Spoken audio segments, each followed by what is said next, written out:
pessoal, tudo bem? Hoje a gente vai continuar os nossos vídeos sobre morfologia e nós vamos falar sobre numeral. A classe dos numerais exprime o número, por exemplo, 3 cadernos, exprime uma ordem numérica, por exemplo, o 5º andar de um prédio, exprime uma parte ou uma fração de algo, como por exemplo, um cesto da pizza, e exprime também um múltiplo de algo, por exemplo, o triplo de sacolas. E o numeral pode ser cardinal, que é esse que a gente conhece da contagem, 1, 2, 3.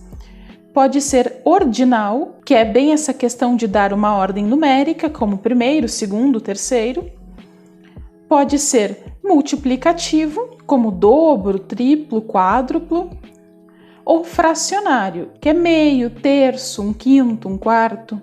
A gente também precisa lembrar que são numerais o 0 e ambos e ambas, ou os dois, as duas, ou um ou outro, uma ou outra.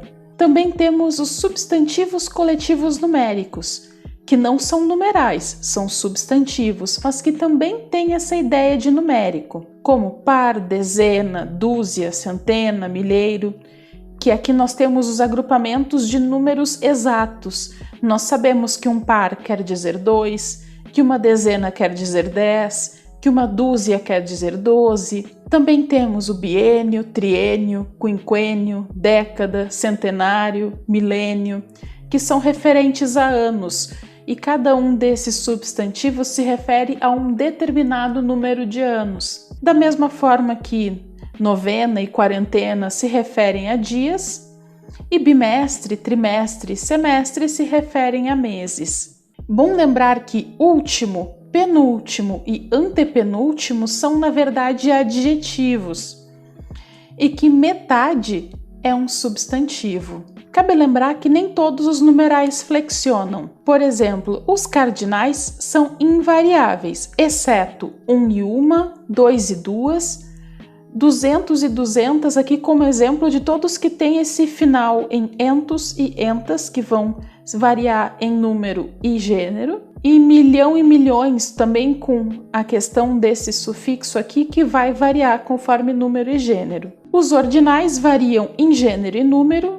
Como exemplo, nós podemos dizer primeiro, primeira, primeiros e primeiras, para a gente perceber que ele varia sempre para se adequar ao substantivo a que ele se refere. E os cardinais substantivados que terminem em fonema vocálico também vão variar. Por exemplo, quando nós estamos enumerando algo, mas nós estamos dizendo que tem uma sequência com 2 setes ali.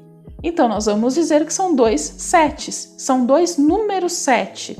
Então, aqui, por ter um fonema vocálico, no caso o E, nós temos a adequação em número para dizer que são 2 unidades do número 7. E quando nós falamos e escrevemos, nós sempre vamos usar a conjunção E entre centenas, dezenas e unidades, e não entre as outras divisões do número.